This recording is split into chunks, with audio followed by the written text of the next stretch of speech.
Right, so we're gonna learn a bit about Quixel Mixer today. Oh man, I'm sure. I mean, like a regular stream like yourself must have all kinds of stories of things going wrong, but I'm still very new. So uh, right, so Quixel Mixer, you use it to make. I streamed muted for an hour once. That's nuts, Ghost. That's actually crazy. But okay, so Quixel Mixer is used to like make your own textures out of like pre-existing texture libraries. I wonder how the audio is. It's probably a bit too. The background audio is probably a bit low now. Um, so the first kind of thing I made was this kind of panel. It's like a panel for a wall, and I mean you can see it in here. So you can see how it's kind of like it looks like it's got an indent here. That's just because of like the normal mapping and such. In a game engine, it's like it's not as pronounced. So this is how it looks in the game engine. It's like completely flat, but you can displace things. So like that's how it would look if I had like a displacement shader. It's like a bit more complex. But anyone who's familiar with like Photoshop or image editing, it's probably be like a pretty familiar tool. Essentially, you've just got a series of layers, and we'll just toggle some layers off, and you can see how something's built up. So, kind of start with this base layer, and then you can kind of just build layers of textures above them, and you can kind of influence how each layer affects each subsequent layer. So this is kind of like being projected on from above here, and we can kind of change the opacity so you can kind of see some more of it, or the threshold, and that kind of just modifies the overall look. I've got like just a stain layer here. I might have put this back to how it was. Yeah, and that's like kind of quite pronounced, but again, we can just kind of modify that as required.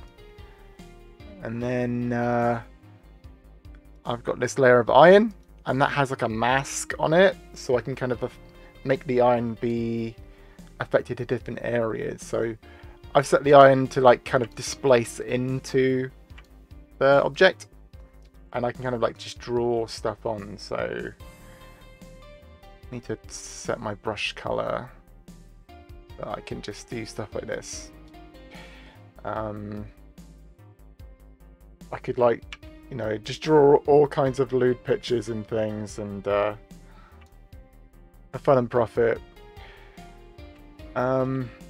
So let's have a look at changing the thresholds. And it is pretty cool, right? Like, we can change like the height frequency, which is to do with like whether this is indented. It's just like a slider here. At least that's how I thought it worked. Some of it's to do with the threshold. So as you can see, the more threshold I've got here, like the kind of deeper it goes in. If I put this to from below, you can see it's kind of inverted, so it goes out instead. So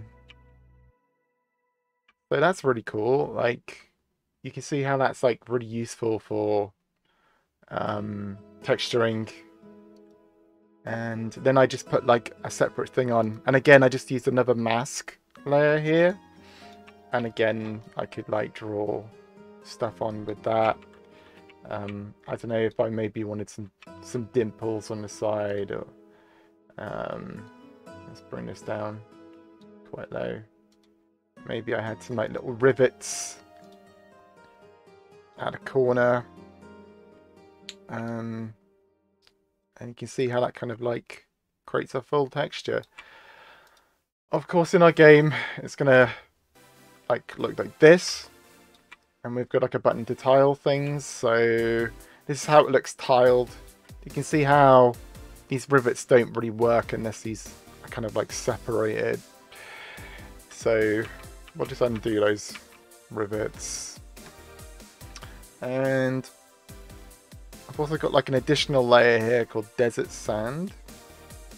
And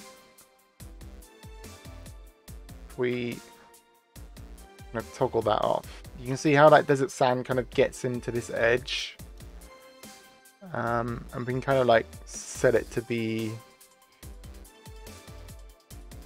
opaque so it only affects it a little bit, but it just build up stuff like that. It doesn't take very long and it's quite configurable, so that's what I've been messing around with. So I've been working on this sewer scene. The lighting's like terrible at the moment and something's going wrong here. I wish I had this back in uni. Layers were always a pain for me when working in 3D. Yeah, I agree, Whitley. Like, this is like a really useful tool.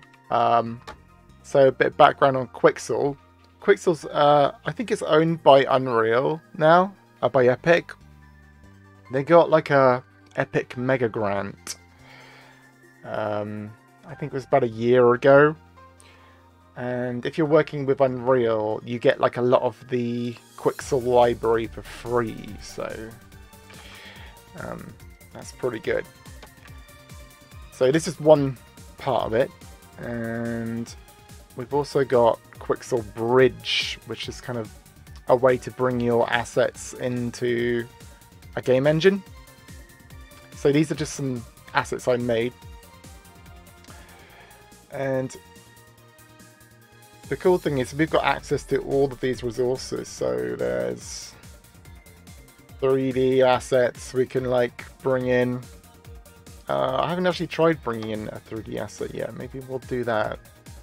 So no one have any requests for a 3D asset? We got building, food, historical, industrial, interior.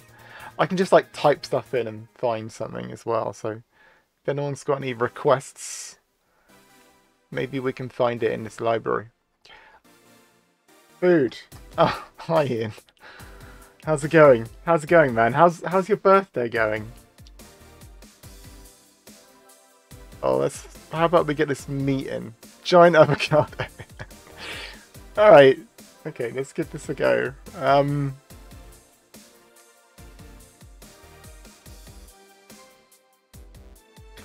So this will just like download it. Oh, of course, yeah, no meat, of course, yeah. We'll get... Yeah, so we don't download this from...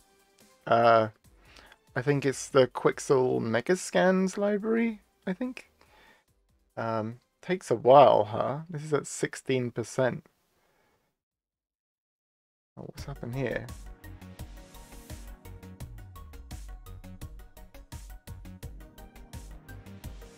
Is this gonna work?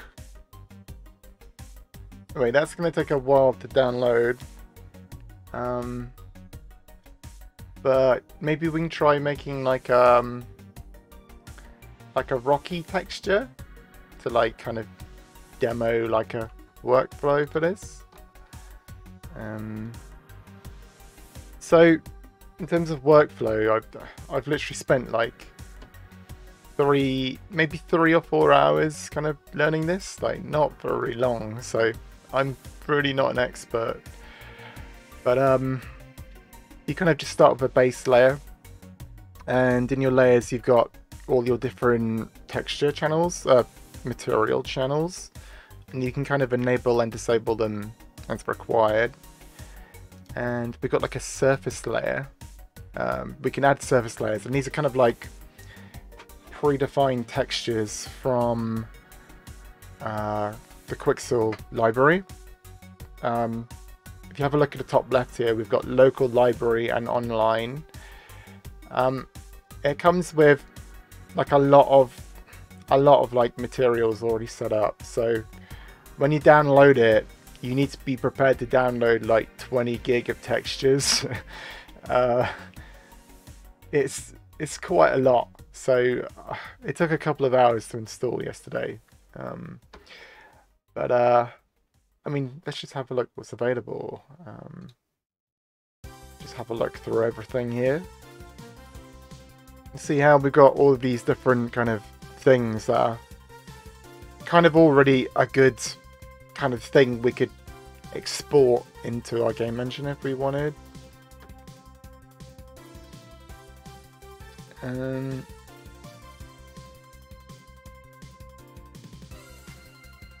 Let's put, and what have we got? What do we want? Maybe we put this cracked beach rock in. Okay. So that looks pretty cool.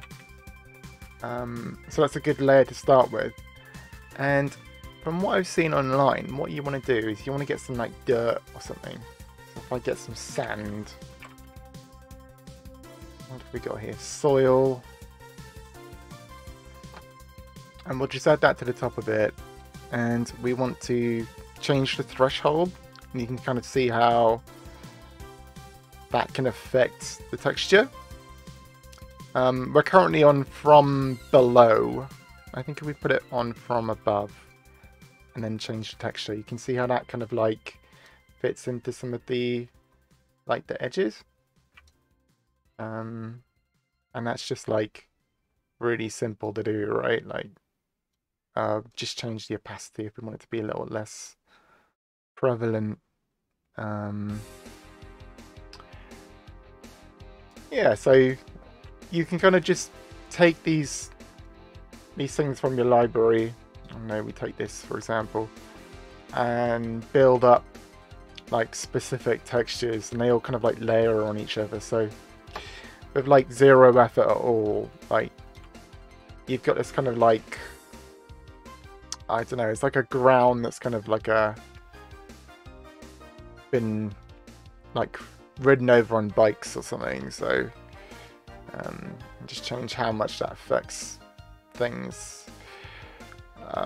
Obviously this isn't like, oh, we can just change the color. Maybe if we change that to like a darker color, that maybe fits more in here.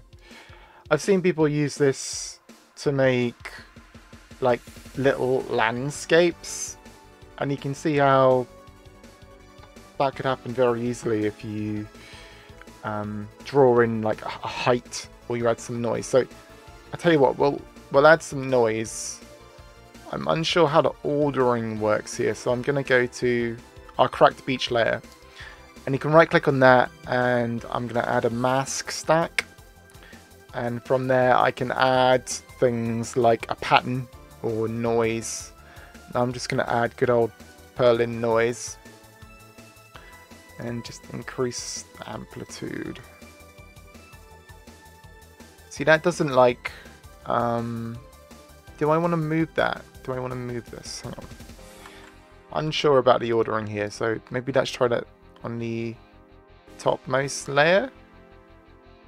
Perlin. And just increase that. You can see how it modifies the texture, but I want it to be like, I don't know if maybe I need to modify the base texture, the base layer, or I'll need to kind of like do stuff with the oh, I can't do that there. I'll try this again, shall we? Maybe we can group it. If we group these, add a group. Oh, I feel like we've gone a bit wrong here. Delete that. We'll group this. Is that a group now? Very odd. Something's gone wrong here. Maybe we can modify them all. Masking is not yet implemented for first visible layer. Okay, well, we're learning. Let's just try adding a mask stack to here. No, not supported on this layer. Interesting.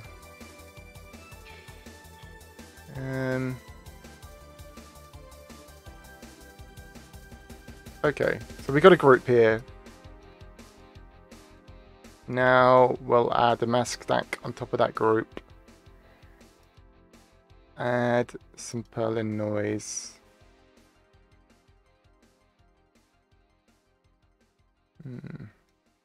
I wonder how we can make that affect the height map. That seems to have gone now.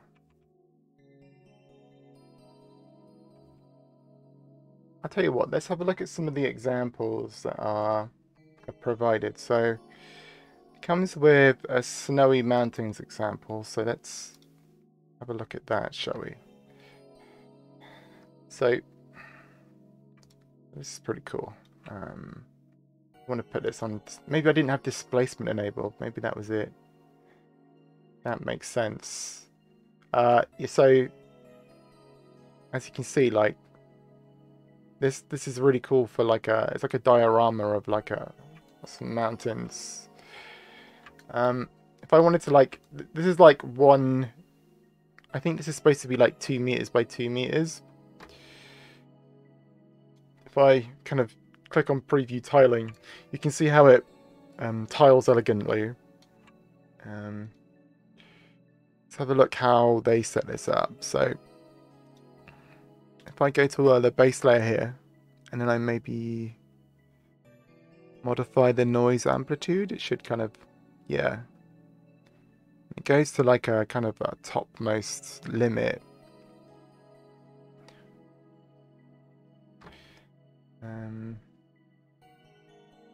So let's bring that down a little bit. Oh.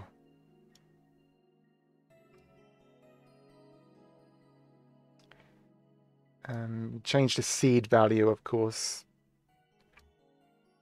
and that will just give us a new set of kind of similar looking mountains.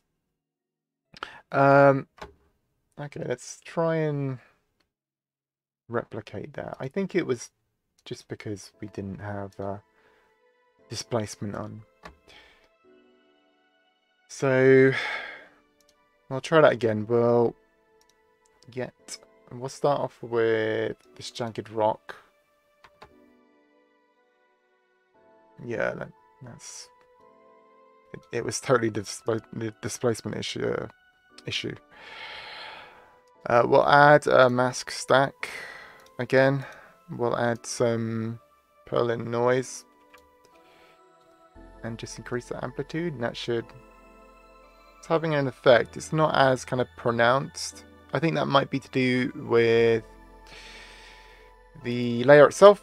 So I've got height frequency. If I modify that, you can see how that increases.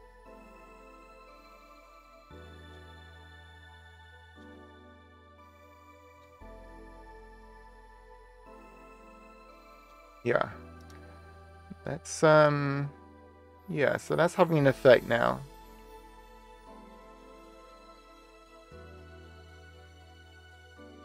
I think we want to increase that threshold. Let's put something underneath this. Do we have water? Is that a thing we can do? Lava field. That sounds good. Let's add lava field. Oh. Lava field. Okay. And we'll put that underneath. We might need to just, again, up the threshold of that. And that feels kind of like a desert, you know, maybe like Mars or something like that. So that's pretty cool. Okay, well, anyway, that's sorted. One thing I wanted to show was how to export into Unity. So maybe because I'm streaming, I'm going to have some issues downloading these half avocados. So, because they are kind of like huge. Like, there's probably a lot of different textures on here. It's probably like a 50 to 100 meg asset. It shouldn't be a problem though. It's quite frustrating. But we'll just use stuff we've got on the computer. So locally we've got like a lot of mega scans already, so we can add, what would be good, like marble maybe. So we've got like a quite cool marble effect here, and let's just load. And if I just click export here on the top right or on the bottom right here, that should go to Unity. So it's just going to convert the textures into, you can tell it what textures to import. So if you've got a shader with a specific setup, you can be like, well, I want you to do this. So okay. Right, let's go into a different scene. Let's go into the scene that we've been working in these past few weeks. So we've been working in, what have we been working in? Level test? Example, I think it was. Yeah, example. So let's just find our marble texture. So firstly, we're using the universal render pipeline, so we need to convert this shader. So we just go to edit, render pipeline, universal render pipeline, upgrade selected material, and that'll just change it to a URP texture. And then I'm just gonna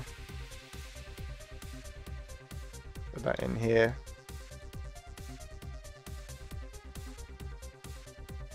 So we've got like a nice marble floor now. Maybe we want to, it's a bit uniform. Maybe we'd want it a bit bigger.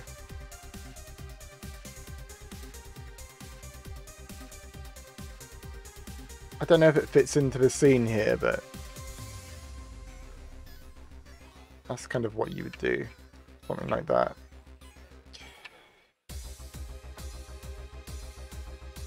What else have we got? We've got like metals, we've got basically all kinds of things. Beach pebbles. Let's put that in.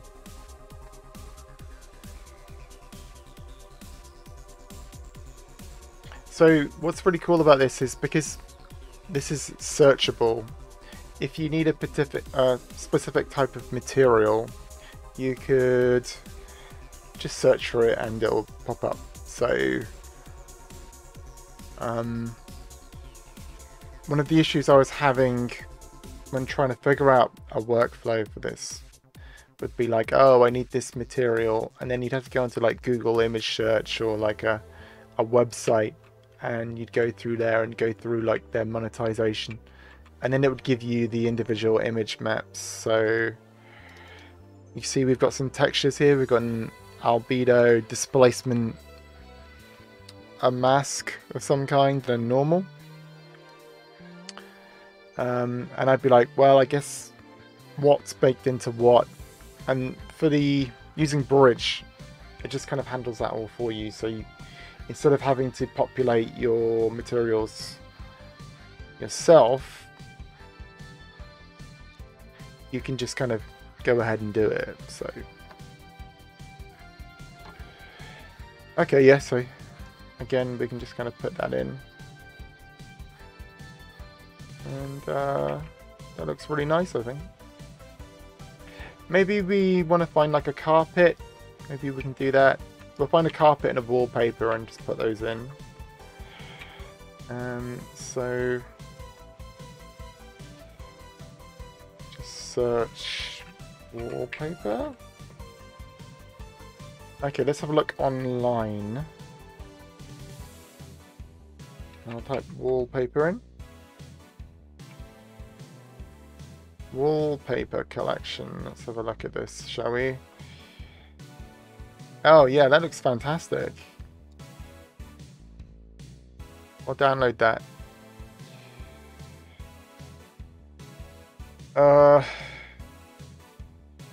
That might take a while again, if it even completes successfully.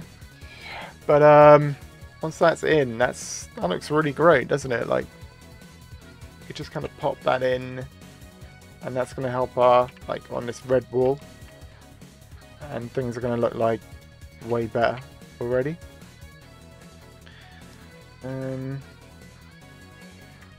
Let's go into some other stuff about Quicksaw. So let's try and, like, you can make patterns and stuff in it. So if I make a new one, and I start off with, let's start off with paper, maybe raw cardboard.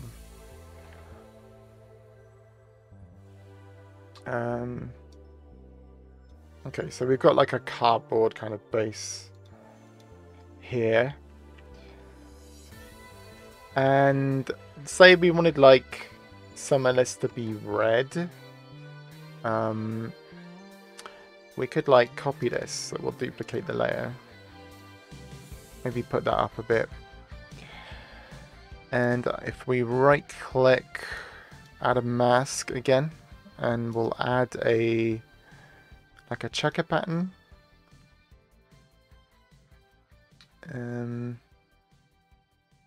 Okay,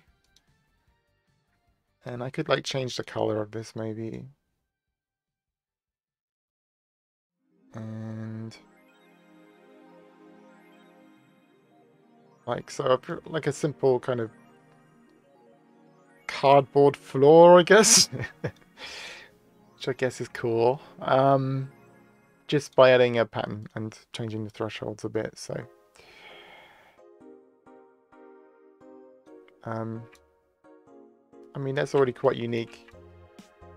You could make something quite stylistic with like a cardboard floor, I suppose. I'm not really sure what, but I mean, you could do it.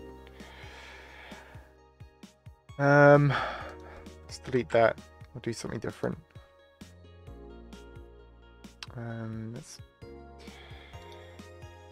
So commonly what I've been doing is making metals, because I've been in this underground scene, right? So if we take this rusted metal sheet, wait for that to load in, and we put like a more perfect metal behind it. So if we put maybe just a standard like an aluminium, just drag that behind it, and we'll set this to kind of rust from above and change some of the threshold, and you can kind of see how now we've got like aluminium, like a worn aluminium with just like 0 effort. So that's pretty cool. Yeah, so if I only wanted like bits of it to be rusted, again, I could just draw on that. But yeah, you can do like brick patterns with this. Like maybe if I again start again, and we start off at our library. Maybe we just type in brick. There's probably some bricks already in there. Brick. Doesn't look like it. So I guess we want some stone. So if we start off with...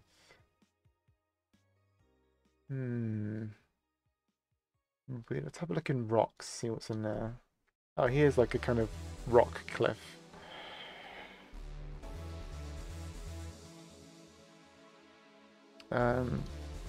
With the base layer on, you can kind of see that already kind of looks a bit like a snow. Like if we wanted to add snow on top of that. Maybe we could add some sand if we're just going to use what we've got. Soil mud. Let's try that out. And maybe we just make that like white. And suddenly we've kind of got like a snowy rock. So yeah, like it's pretty powerful is what I'm trying to say. Let's try and make something with this snowy rock, shall we? So I'm going to save this as snowy rock. And I'll export that to a library. I'm exporting it to the library so we can get it into Quicksort Bridge. So I'm going to call this Snowy Rock, and I've made a category for myself, just for my custom materials. I'll export that. It shouldn't take long. I think my face is covering the progress bar, so...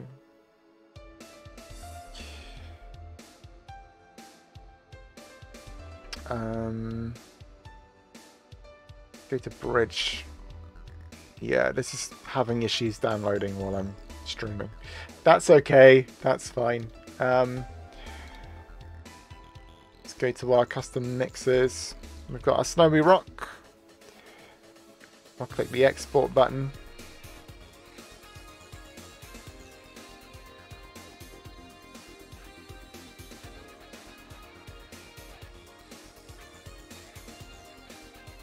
And again, we'll go to Snowy Rock Materials, and then we convert it to URP.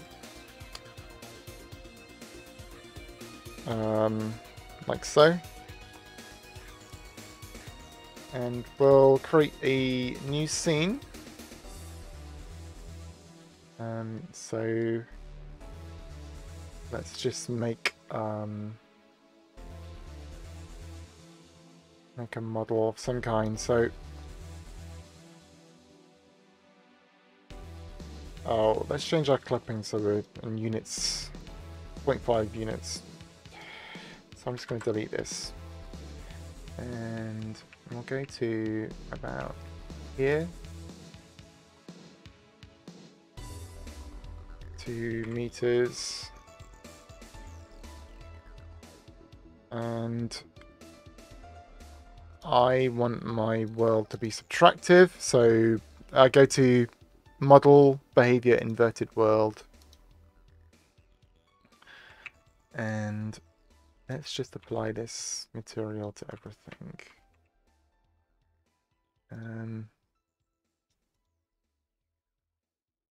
Put that to 2.25. Oh, that's the wrong tiling parameter.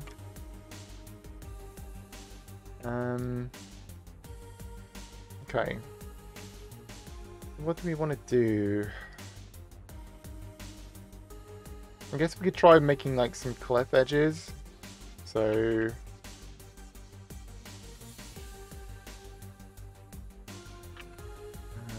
let's like build something on top of this maybe.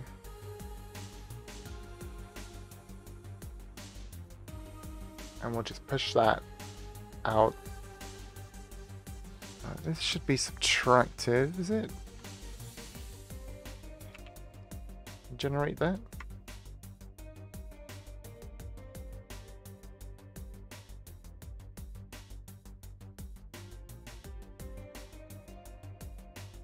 Oh, I think we need to modify the default material, so let's...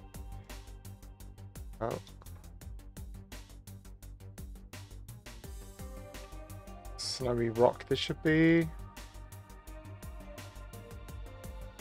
Snowy rock, where are you? Don't seem to be there, do you? Oh, I can't just like drag and drop it in. It's one of the quirks.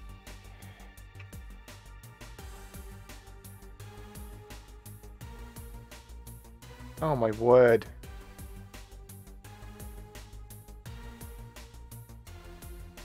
Smooth snow? No, it's not here. That is odd. Let's not worry about it for now. We can just put it in manually.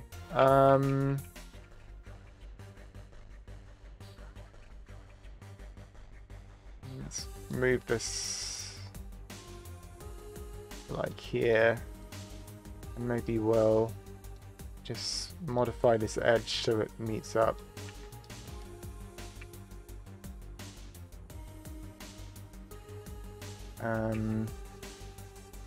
And we'll make like a brush for like a small like passage. So we'll just generate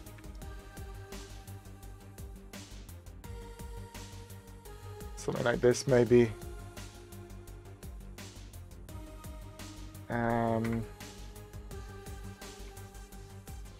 And we'll get a cylinder. And oh, I think we want that to be a bit more detailed. Our cylinder size is quite low. Let's put it onto 16, like so. And we'll just bring that back to the length of our little passage here.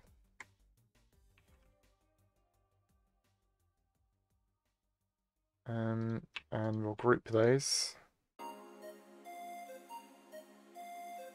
How do we group those again? Real-time CSG sets default parent. Group selection. There we go. I'll call this Rocky Passage. I got here late. Oh, don't worry about it. You didn't miss much. We had some issues, Nova. We had some issues with the microphone, but these things happen. So we're just learning how to use Quixel Mixer, and I'm just using an asset we made in Quixel Mixer to make a small kind of level with real-time CSG here.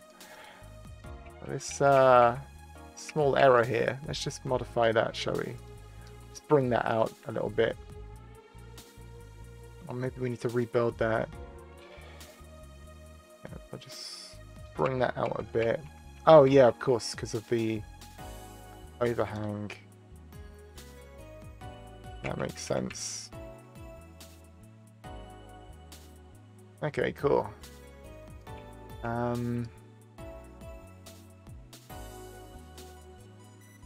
Maybe we do that for both sides, so we've got like a bit of kind of leeway.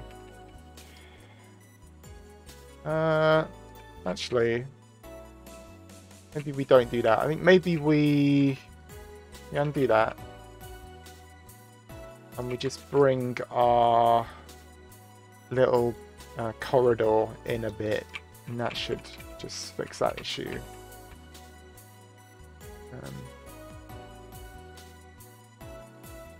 I'll just turn the lighting off so we've got like a bit better idea of what's what. And we'll just duplicate that and we'll just make a little kind of scene. So I'll scale this up. Can we just scale that like so? Yeah, so if I just do something like that maybe, so we got like a big kind of passageway there. And I'll just kind of recenter this.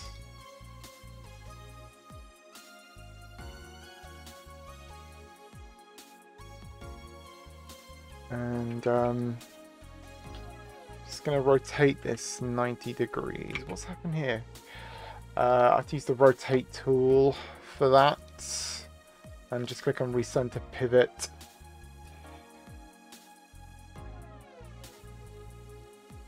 Real-time CSG's got its own little kind of quirks like that. But once you kind of get used to them, you can do quite a lot with it. So maybe this will kind of go to two separate rooms here. And we'll copy this again.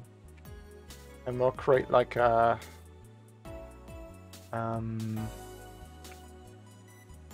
we'll kind of create like a slope that leads up to things. So again, we'll move this down to here maybe,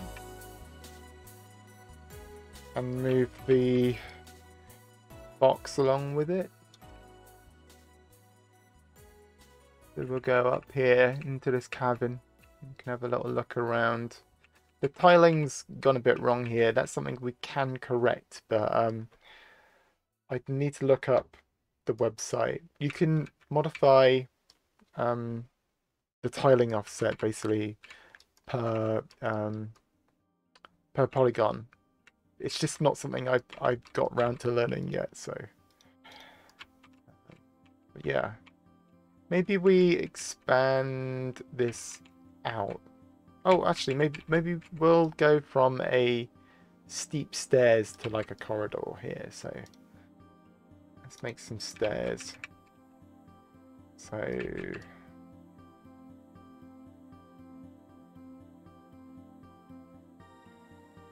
we might need to just tweak those a little bit.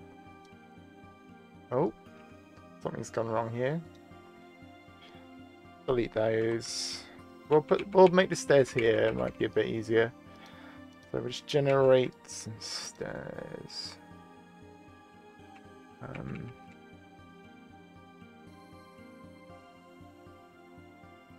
Like about here maybe. Oh, again, that's not seem to have worked, has it?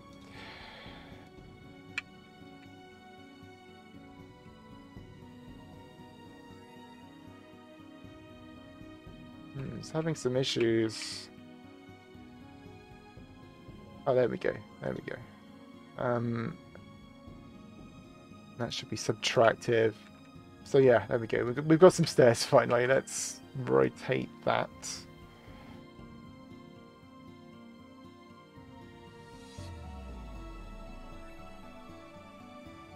$180.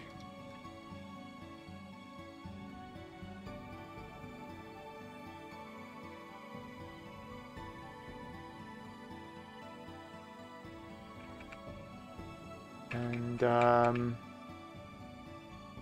oh no, we definitely want that to be additive, don't we, rather than subtractive. So I'll set that back to additive. And I think we want to kind of, oh, let's move that up. Maybe put that in here.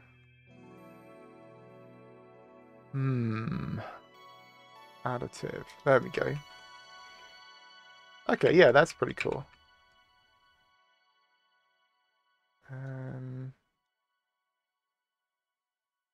Like something like that, maybe.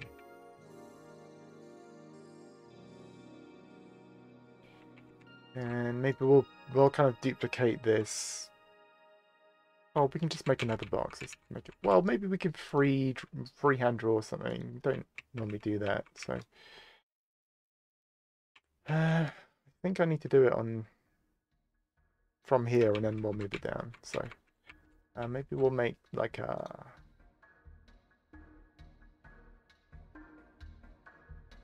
Maybe something like this.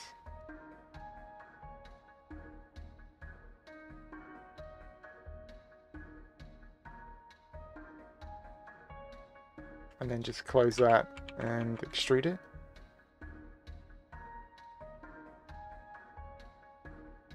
And again, just assign our material that we created to it, and let's plonk it here.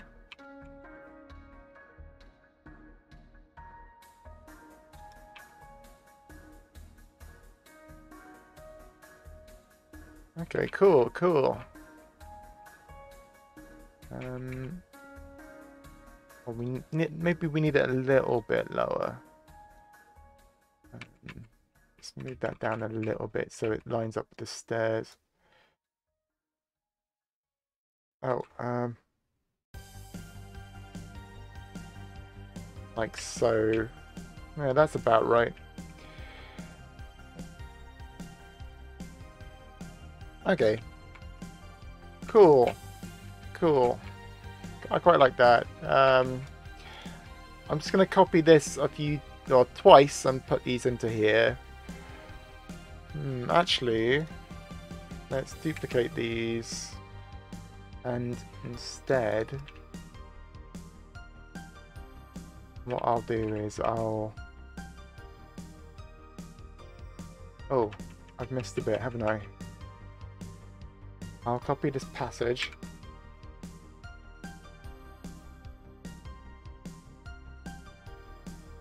And again, like we did with this corridor,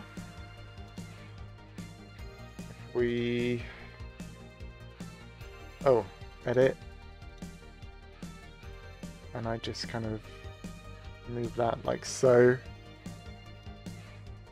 I seem to have duplicated this brush. That's gone a bit wrong.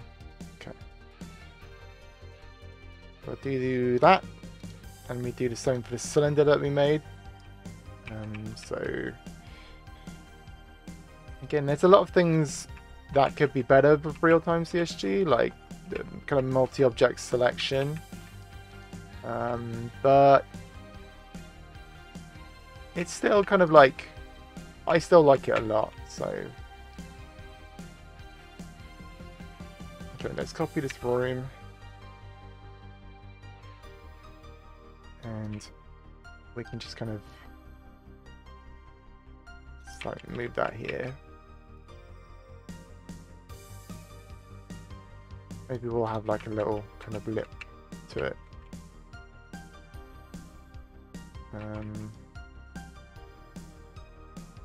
Do we want to duplicate that? Maybe we'll just have this be like longer on this side. So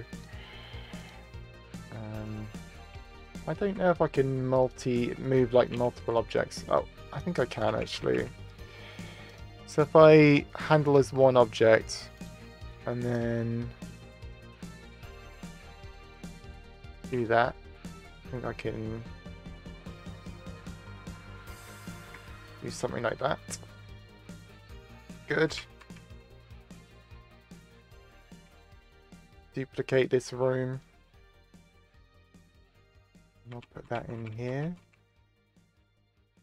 Okay, so we've got like a few materials that we've made. And I've got a couple of materials that I've imported. So let's kind of try and make some of these rooms a bit different. So in this room I've got, there's like a concrete. So this is the panel I've been using for the sewers scene I've been making.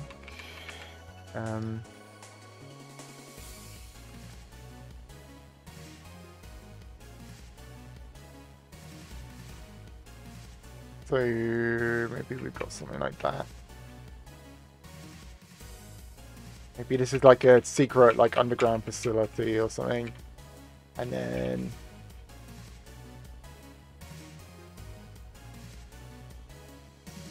again, we can kind of copy one of our passages. And I can just drag and drop like the same materials onto it.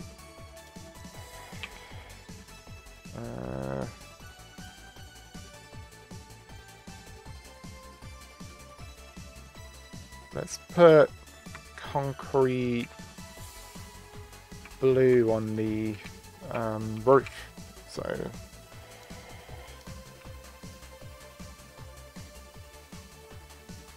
maybe that's like, that leads in like that maybe.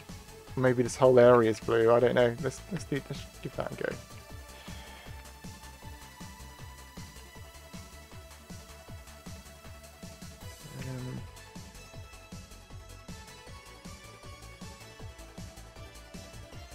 Okay. Okay, cool.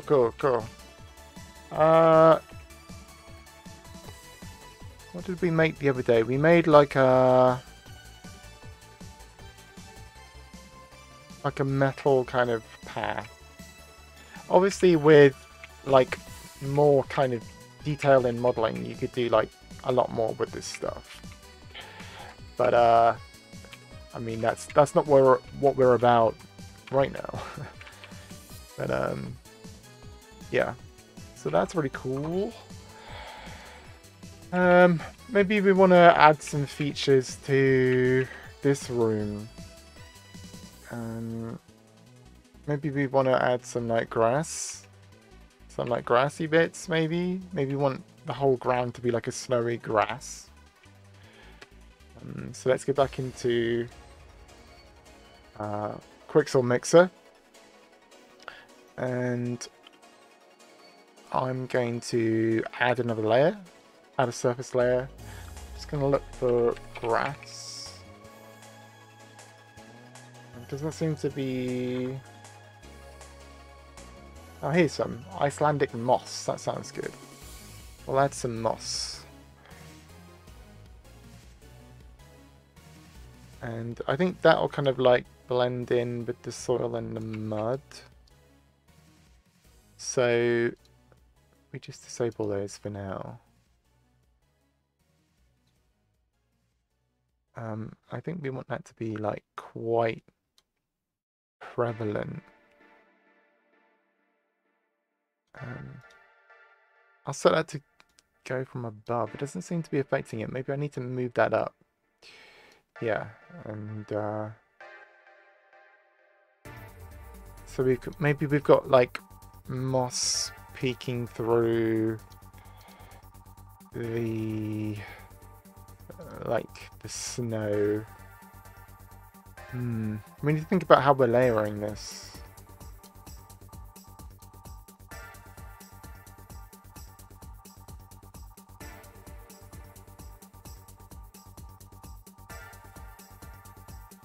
I think we definitely want more kind of moss and snow.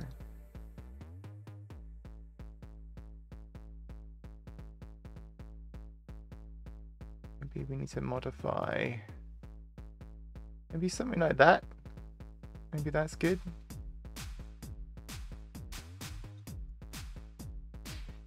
Let's save this as snowy rock moss.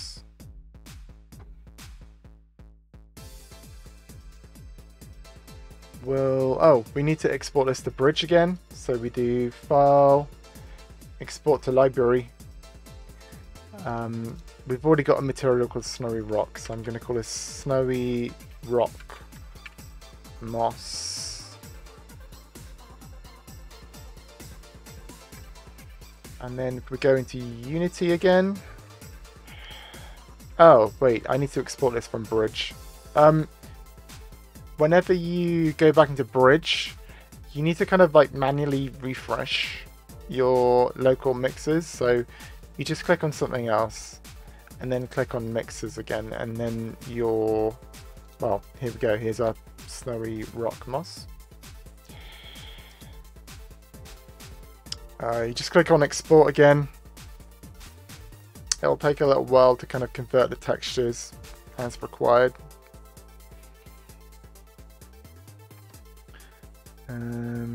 Snowy Rock Moss, and again we just convert this to URP material, and then we can maybe try using it. So I'll set the tiling to, I think we set it to 2.5 on the other one.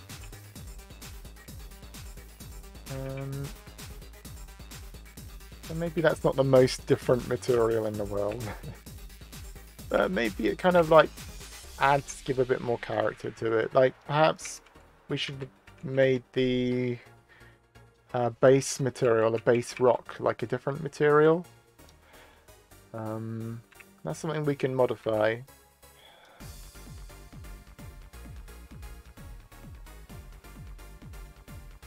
I think I like this as it is.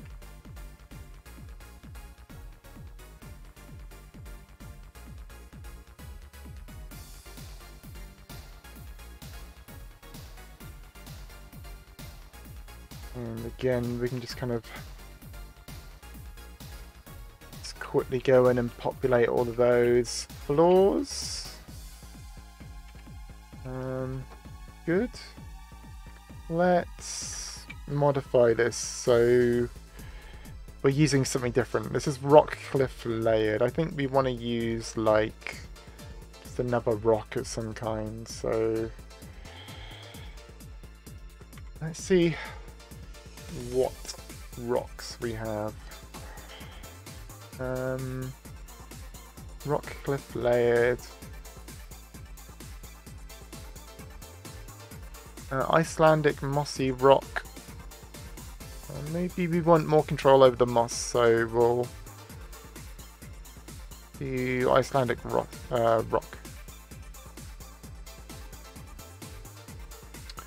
And hide that one. Maybe that's a bit more what we're after. Something that's a bit more kind of like mossy. Also maybe looks a bit like more like a floor.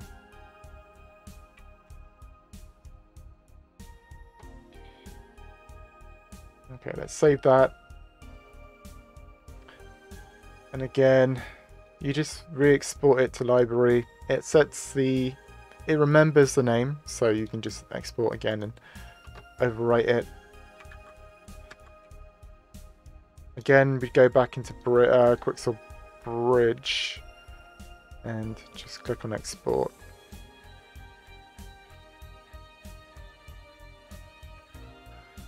I think that's done. Should just update.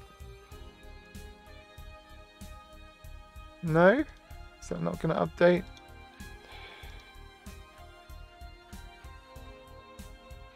Okay, let's, what are we going to do? We're going to click off it, click on it. Yeah, that doesn't look updated, does it? I must have forgotten a step. File save, export to library, snowy rock moss, replace.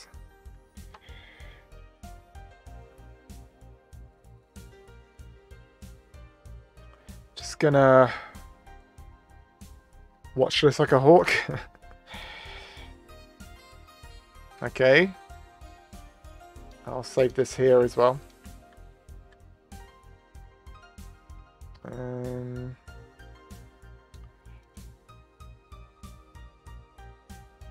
Yeah, it doesn't seem to be updating, at least in the preview.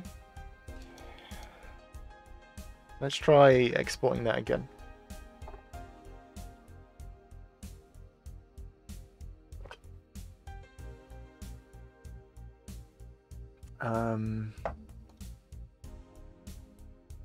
Okay, yeah, no, that's changed now. Maybe if we wanted to put more detail in, we could put some stuff at the edges.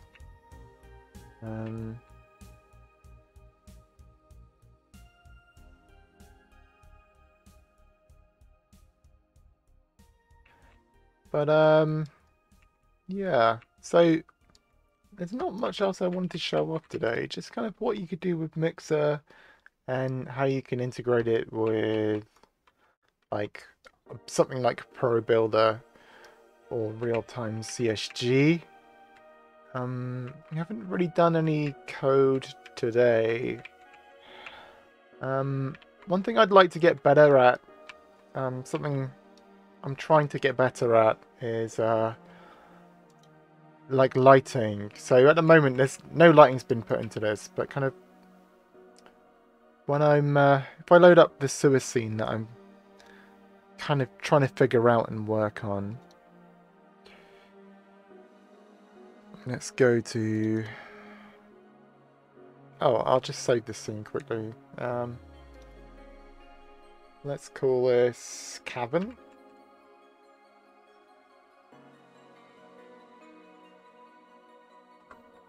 Cavern.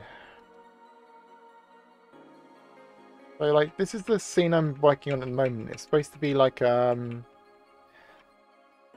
sewer and like a kind of I want it to be like a cyberpunk sewer.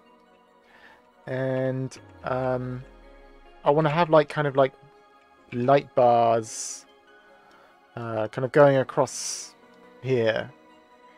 At the moment, because I'm using URPLO, there's like some lighting limitations. So if anyone's like a lighting guru out there, like, get in touch, because I could probably use a little bit of a hand. I think I understand what I'm doing with lighting a bit more now. But yeah. So this is like kind of very rough. But I mean, this is all just real-time TSG and Quicksaw. So obviously the stuff like this is very kind of, you can see the issues of it immediately. But it's just to kind of get a feel of like a space. So I think for this prototype that I'm working on, I want to kind of be able to like make these little prototype area scenes and make something that's close to final in them, but not necessarily final. So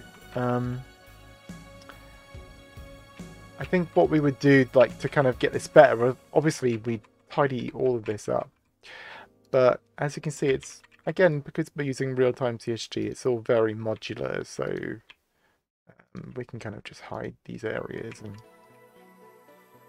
like, you know, it deals with it elegantly. Or we can like duplicate areas. And I think the idea of what I want to do is we've got these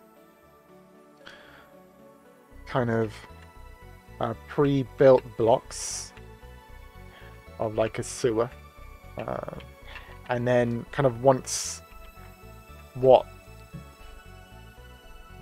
the kind of visuals for this kind of chunk is decided, then we can make the other chunks. So we can make like the corner segments and any other kind of extras, and start putting props about the place to kind of liven it up a little bit. But figuring out a workflow for well, firstly getting materials in, which is obviously what I've been talking about this stream, but not only getting materials in, but also, like, if I make a light source here, going across here, that light source can kind of live in this prefab, and it can kind of just get copied across the place, and then I've got like a space I can work with. So I think I'm gonna have to modify a lot of this off stream because it's kind of quite messy at the moment, but I can just show you roughly how it's made. It's not complicated, so there's a lot of stuff in here. It's just very messy at the moment. So maybe if I hide most of this and we just focus on the start area. We'll need to recalculate the light map on UVs. This isn't like particularly complex. This is maybe a bit jank. I've just got like a handrail I've made, and I'm just kind of like very basic handrail, and that's just copy pasted. But this doesn't necessarily need to be like many different sections. Like this top section could probably just be one extruded kind of section. But what have we got? So let's hide the handrails. We know what they are. I'll just hide it all, and we'll kind of show it as we go.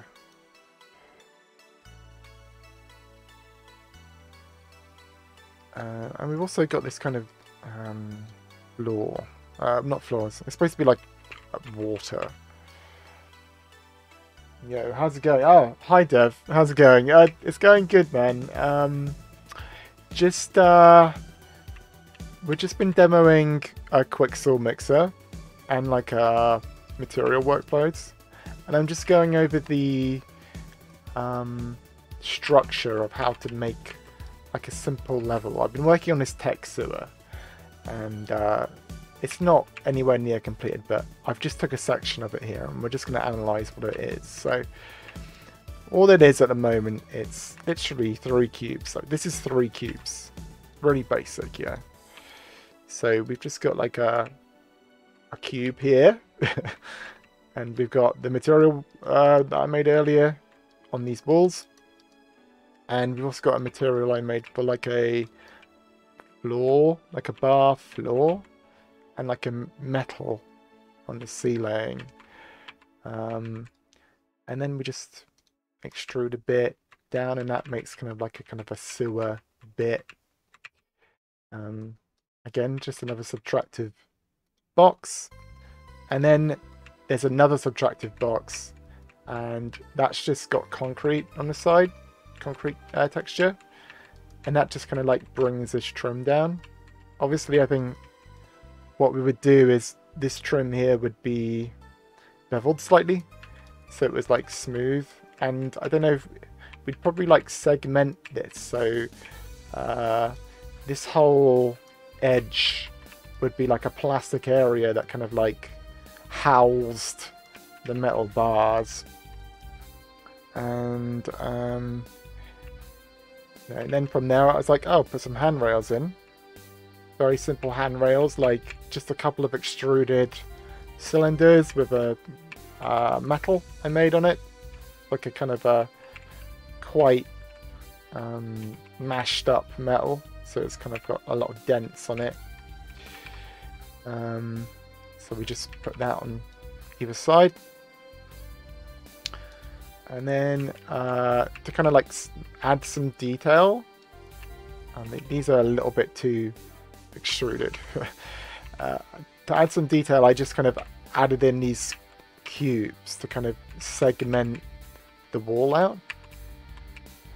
So again, that just adds some really basic detail. So you're editing the geometry with a Unity tool. Does it make all the geometry at runtime, or can you... So the real-time CSG doesn't work at runtime, but the successor, which they're working on, called Chisel, is going to work at runtime. But yeah, this is an editor tool at the moment. Like, Chisel looks really exciting. It looks like way better than real-time CSG, but it's still in development. So, but yeah, so you just subtract these, like, okay, cool. I was thinking you could do some interesting stuff changing it at runtime. Yeah, I agree, Dev. Like, you could definitely do some really cool stuff modifying things at runtime. Cool. I was thinking about procedural level gen from your prefabs too. Yeah, Nova. Like, I think you could do it with just prefabs, obviously. Chisel, it looks really cool. I suggest you look it up. Let's have a quick look at it, actually. Chisel CSG Chisel prototype. Oh, it's getting dark. I'm just gonna put the light on. Ugh.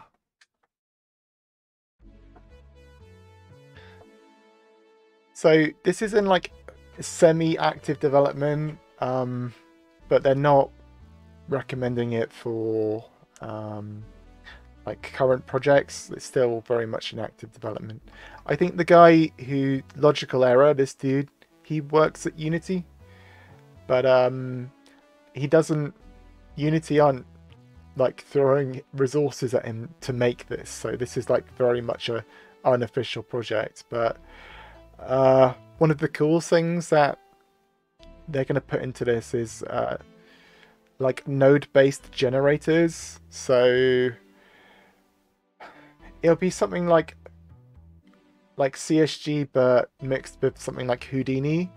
So, and this will run at runtime. So I think you could do some really cool procedural stuff with this when it's ready, but I reckon it probably won't be ready for production for a year or two.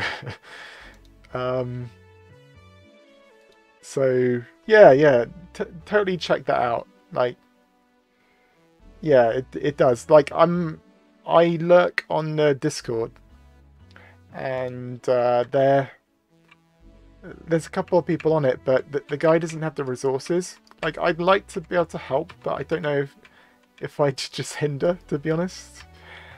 But yeah, really cool tool, and maybe I can help out in some way. We'll see. But yeah. So yeah, really simple. Like, we've got like a kind of like a detailed room. Well, I say detailed, and then I just added some trims here, and that kind of just finishes it off a bit, you know. But yeah, so you can just kind of do this. One thing which I don't think we showed off in our chisel session is clipping. So if you wanted to kind of like cut this, you could clip it. So I need to handle this as one object though. So if I select an edge here, I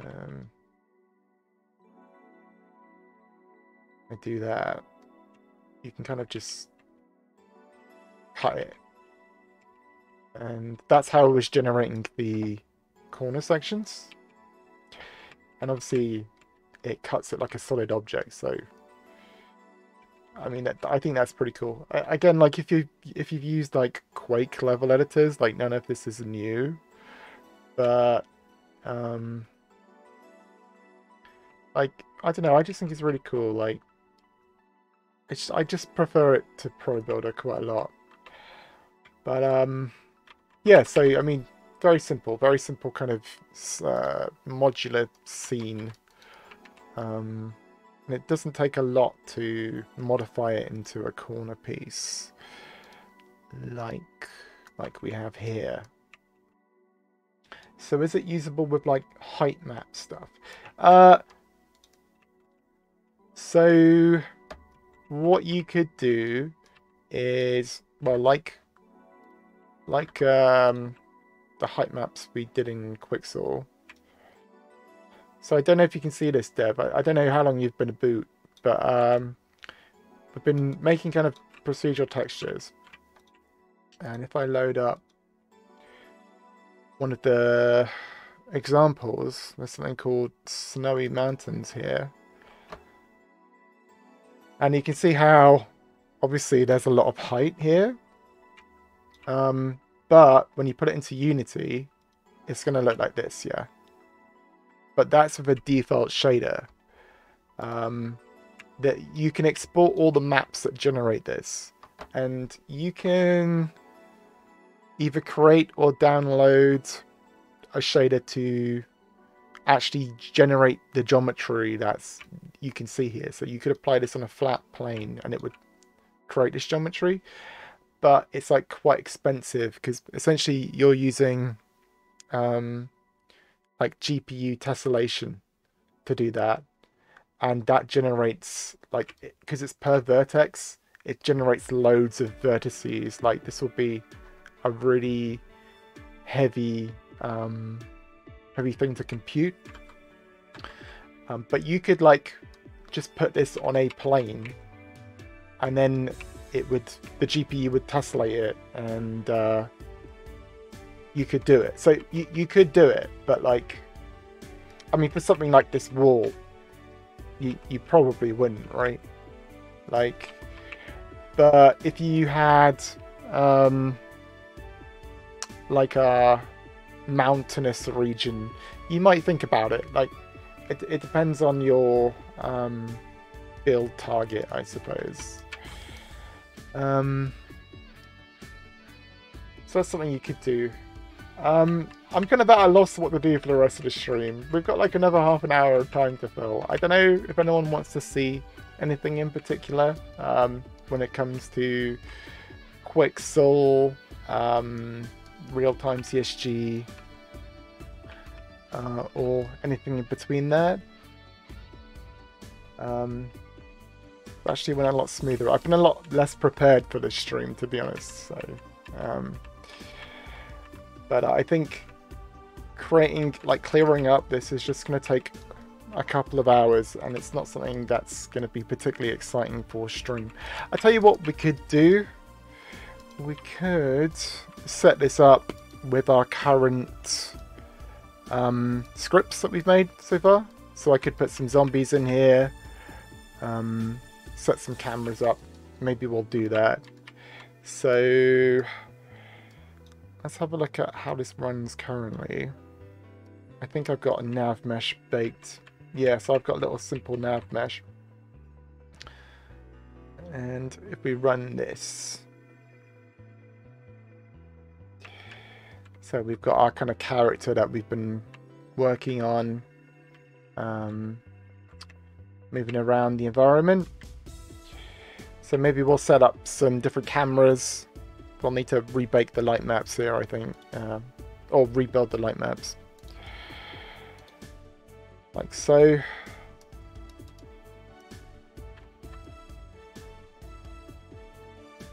Yeah, so maybe we'll do that.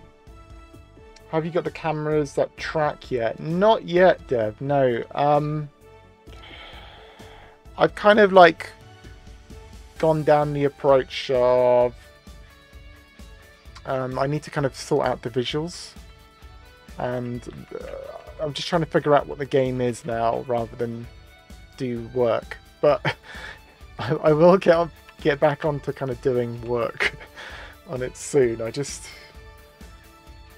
don't know, man. Sometimes you take a step back and you're like, well, what is it that I'm actually making? And maybe you need to answer that question before you carry on making, right? Yeah. So let's just copy some of the resources from the example level we've used. Yeah, I feel that. I've been looking at a project today to try and define the scope a bit. Is that the Ninja Rope project you're working on, Dev?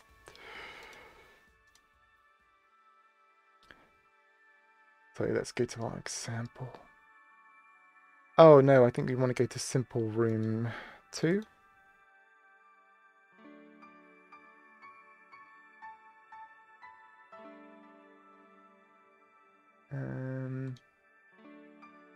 Yeah, so we've got these little camera triggers. Oh right, we've got a prefab for these. So let's just select that prefab.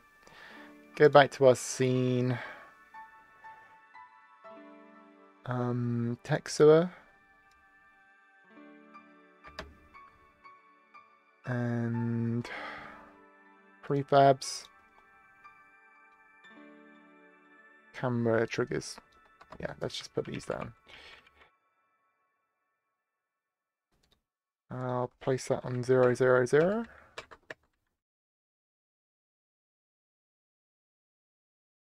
Looking more like it would work better as a one-player speedrunners and less like getting over it. Okay, that sounds quite interesting, Dev. So like, you've got a game that's like, you're playing against yourself, essentially. You've got like a challenge and you're just trying to figure it out. Where is this? Oh, there it is.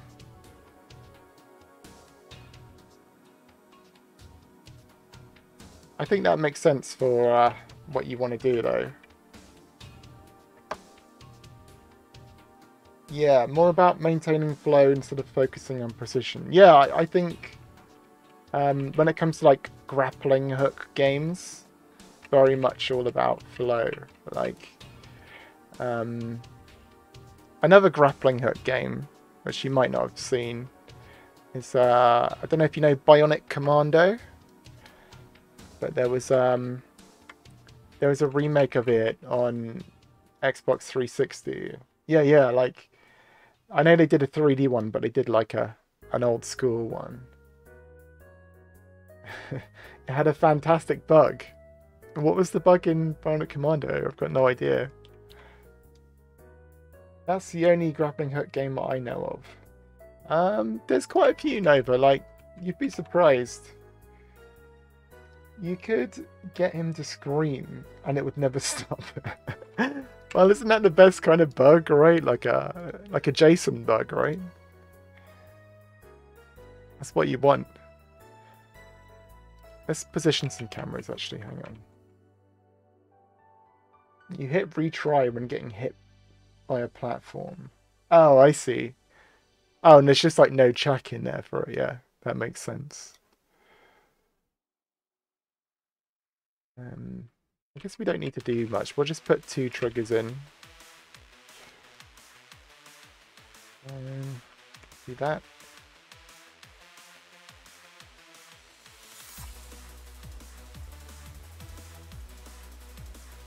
You hit, yeah.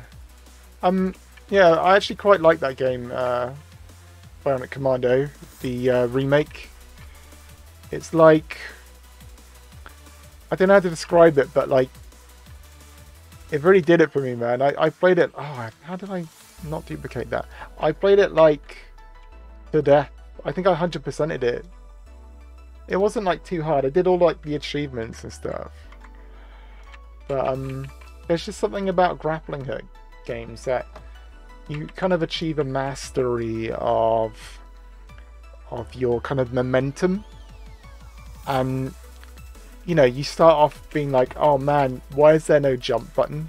And then you're like, by the end, you're like, I don't need a jump button.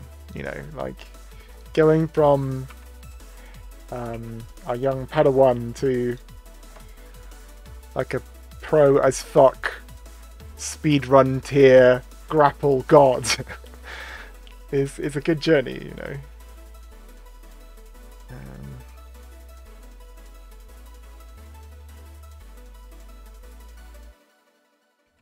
People put the second camera here. Just align that. Less skill-based, but Spider... Oh, man, you know what? I've never played any of those Spider-Man games. But people are like, yep, it's all about swinging through the streets. And... yeah, I can see how they're so high regarded. Like, they just made the traversal, like a genuine joy. Align with view. Okay. Okay, that wasn't too hard. And we just set these camera triggers up. So this camera trigger 2, 1. I got lag for a bit, but I'll stop in again before the end. No worries, Steph. I know you've got like a stream. Probably due any second, so no worries. I appreciate the lurk.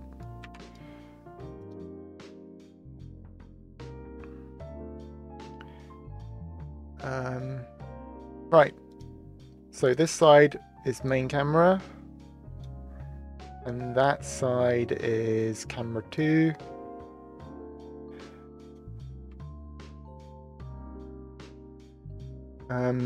This side is main camera.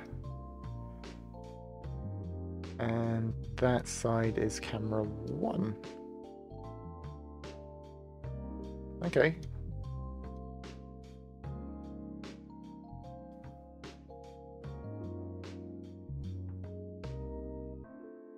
Okay, we'll just give that a go. Oh, I think we need to move back into a camera trigger. So...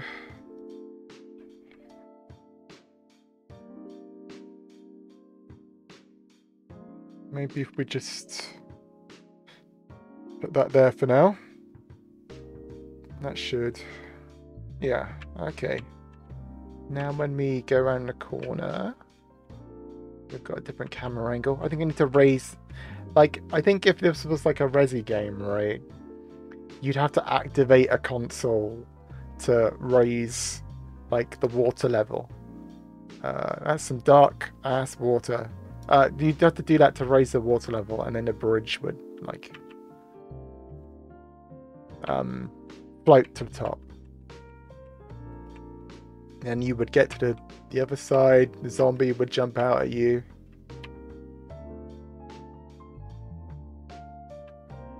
Okay. So, like, this week I've been playing Dino Crisis 2 as research. I say research of fixed camera games, and man, that game is way more actiony than I thought it would be. Like, you play it and it just feels nothing like a Resi game. Like, firstly, like, there's no walk, you can only run, because why would you walk? Like, the ammo systems, like, it gives you loads of ammo. There's no like ammo scarcity really, but they handle it so you reload all of your guns as you get to a checkpoint, but that costs money. The lock-on is like really quick, but my hypothesis is that it's kind of like a proto Devil May Cry. It's like, you can see how Devil May Cry kind of was a result of a Resident Evil game, right? Like, Devil May Cry was originally going to be Resident Evil 4, and then it kind of got offshooted into Devil May Cry. And I think Dino Crisis kind of sits in the middle between Resident Evil and Devil May Cry. Like, it's even got like a dedicated melee button. Like, so much good shit in that game, and it's like dumb as heck. Like, you end up like, there's time travel. I mean, if you've not played it, I'm not going to ruin like spoilers for like a 20-year-old game or whatever, but like, there's a lot of good shit in it. It's like my kind of dumb. So if you've not checked that out, I would recommend it. Let's put some zombies in. Where's my zombie? Where's my zombies? Oh, there he is. Okay.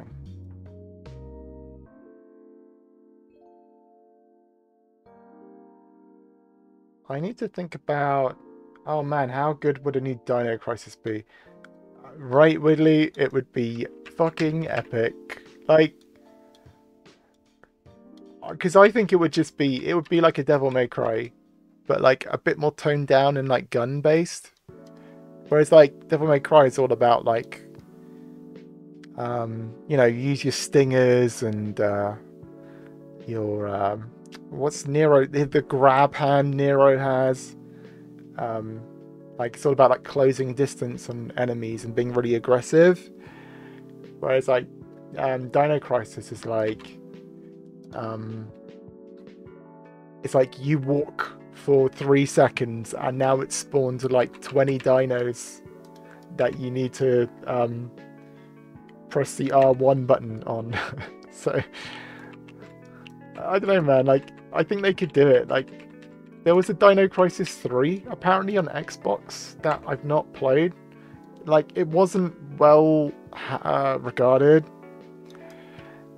So I'm a bit like, maybe I just don't play it, because if it's shit, like, I think it will be shit as well. So I don't think I'm ever going to play it. But I think what I want to do with this game is something that's more like, that is like a Dino Crisis. So it's like kind of quite actiony, but also has kind of RPG elements. So I was thinking about this essentially being like a Dino Crisis, but like with the circle, like the sphere range system from like Parasite Eve or Vagrant Story. So I guess you're controlling one player at any time, and you've got like a magic meter that kind of fills up as you kill things. And when you unleash like a magic attack, you can pause and look at ranges and decide on what to do, or to heal or something. So with like a kind of like a bit of a modern makeover, right? I think something like that could work quite well. Obviously for this prototype, these zombies are very slow, so like I think these enemies would need speeding up. I think these because we want this to kind of be like, I'm working on this with a friend who's trying to do some of the story elements and like the character designs, and we were talking about making this like a kind of like a cyberpunk kind of like sewer that you're kind of infiltrating through to kind of like get to a corp building or something, right? So these guys would be like cyberpunk, like guys with shades and stuff, like shooting you and stuff. Maybe like run out. You could maybe have some like doors here. They could just run out the doors and start shooting you. So rather than trying to make something that's like a Resident Evil game, I think making something with a similar kind of action mindset, like very high action game with like little set pieces. Yeah, that's another thing that struck me in Dino Crisis 2 as well. Like, it's got this whole underwater section where the game turns into like an actual quite serviceable platform game. But it goes from an action game to like a survival horror game as the pace slows down. So they managed to kind of hit a lot of different... They managed to tick a lot of different boxes in that game. And I think whatever this results to be, I think it could tick some similar boxes. But I think the design should be informed by it somewhat. But in my mind, I'm like, I think it's going to be different, but hopefully it's high octane. Oh, I haven't set this up.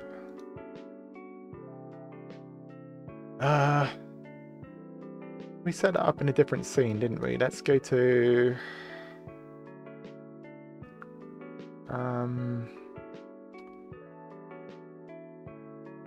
example, and we just want to apply the player controller. Yeah, apply that. Maybe we want to apply all of that. Let's do that. Okay.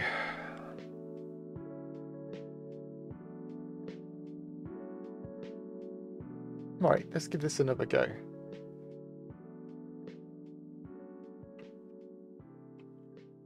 So, like, I guess you'd be running. You wouldn't have a walk button like we currently do. Oh, this guy's getting pushed. Maybe he's still moving, I don't know. Yeah, this is cool. Yeah, that's pretty cool.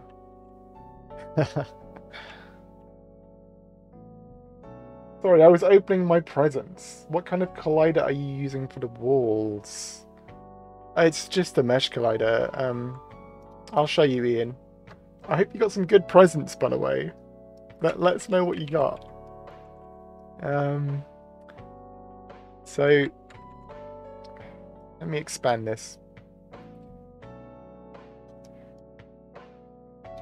So right, it's a little bit more complex. Like, so essentially this is my real-time CSG model, yeah?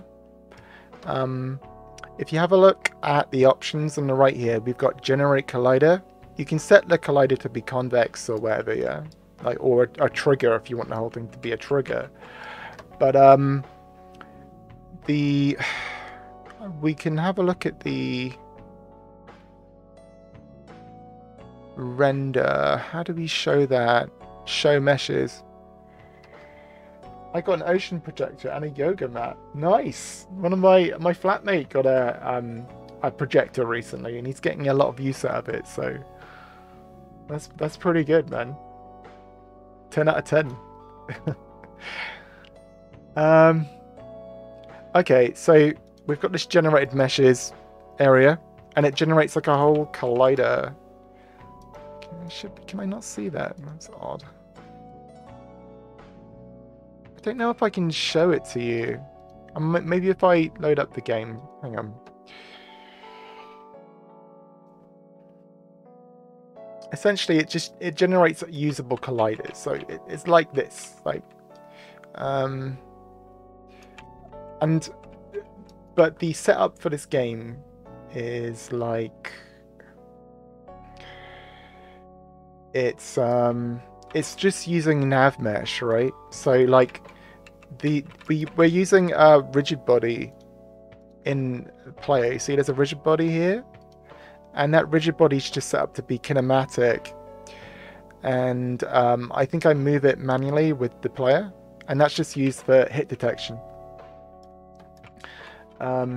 So when we move around the scene, we're actually not doing any physics simulation. We're just purely using the rigid body for hit detection. But the colliders it generates are completely usable. You could put a rigid body in here, like a rigid body, like 3D platformer controller, and it would work just fine. So, yeah.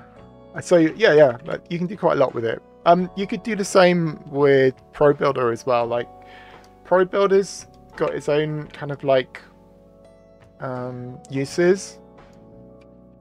But like, one of the things that I'm into is I like to, around Christmas every year, I like to have a look and see what the Quake scene is like.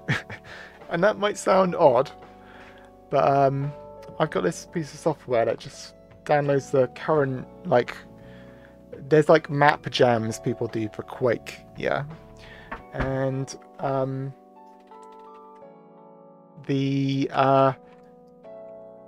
mean, this is just like building a Quake map, essentially. Like, and I kind of got interested in that, and I spent a bit of time with a piece of software called Trench Boom. And Trench Boom is, again, it's just makes Quake maps. And it's got all of these limitations in it. Like, a lot of the similar limitations from real-time CSG. You flip normals in Pro Builder to make walls. Oh yeah, that makes complete sense. So yeah, I mean, like, I just kind of prefer this myself because I kind of like I've always liked non-destructive approaches to creating stuff. I think that's because I got obsessed with procedural generation for a bit. So like, just making stuff non-destructive so you can modify and change stuff. It's a workflow that really works for me. But yeah, I don't know if we've got much else to show. I think maybe today's stream's been a bit different from the previous two, and that's been a bit more like, we haven't really done any progress on this project we've been working on, but we're thinking about workflow. Being able to move a hole is huge. Yeah, it's nuts, right? Really simple. Like, you just get one of these, right? You just sewer opening, just do whatever in it. Put that there, regenerate the light map, and we've got like a little thing there. That's crazy, right? That's nuts. Like, absolutely nuts. But the limitation is that each of your brushes needs to be concave, I think.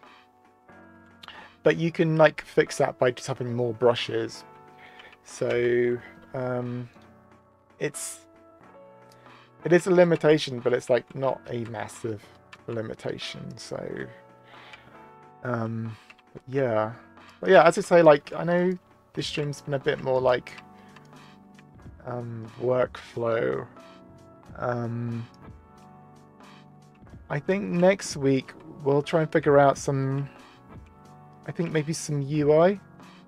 Like, I've been meaning to kind of do like a UI kind of tutorial, I suppose, for a while.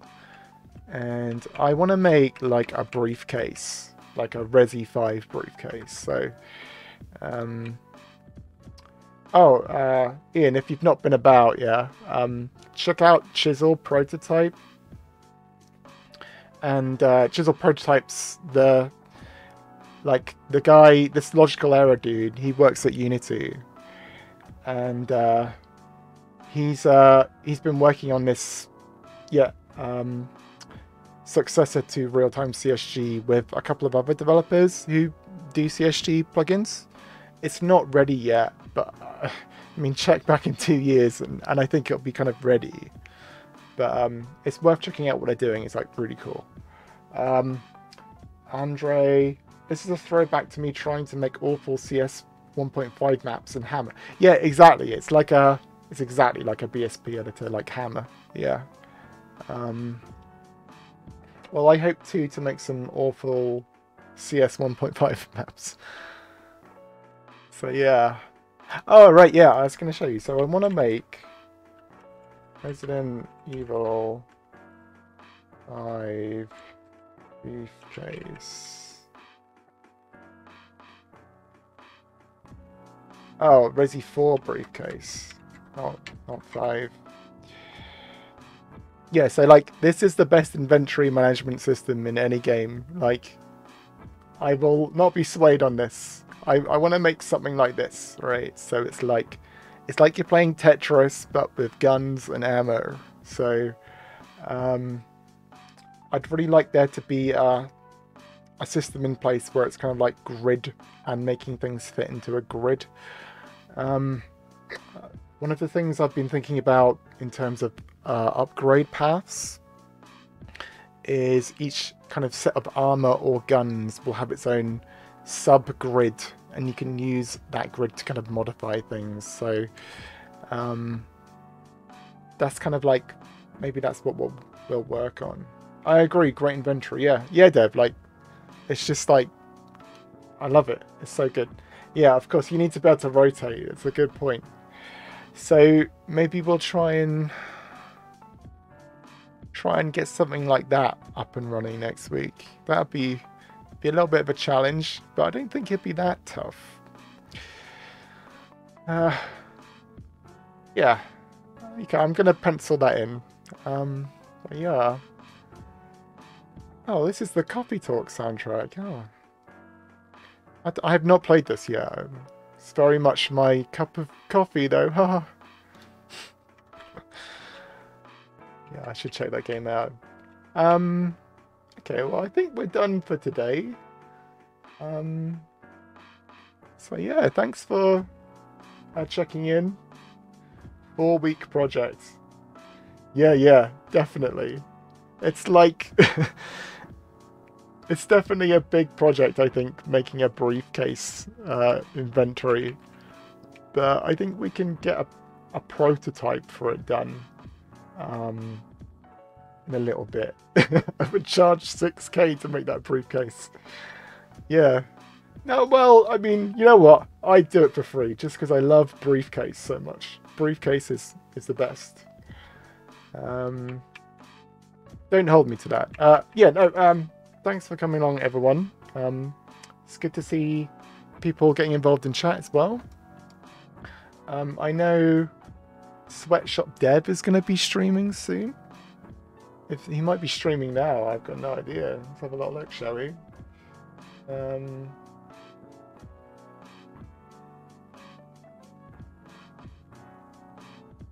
But you should definitely go give him a follow because he's been working on a prototype. Well, he's going to be working on a prototype on stream soon, I believe. So you'll see him in chat.